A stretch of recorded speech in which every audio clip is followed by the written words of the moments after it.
تو اللہ رب العزت کی طرف سے جو عذاب آتے ہیں اس میں اس دنیا فانی کی بے ثباتی کا اعلان بھی ہے کہ یہ دنیا فانی جس کی وجہ سے انسان نے اپنے رب کو ناراض کیا، انسان نے آخرت سے منہ موڑا،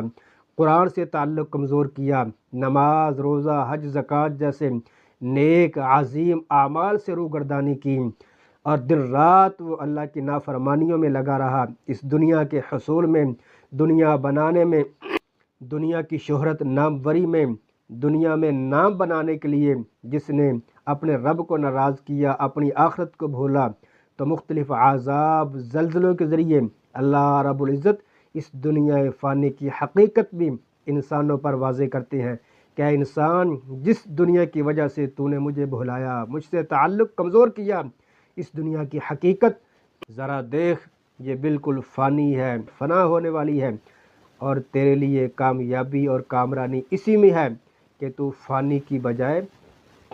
لاسانی اور باقی رہنے والی آخرت کے لیے تیاری کرے۔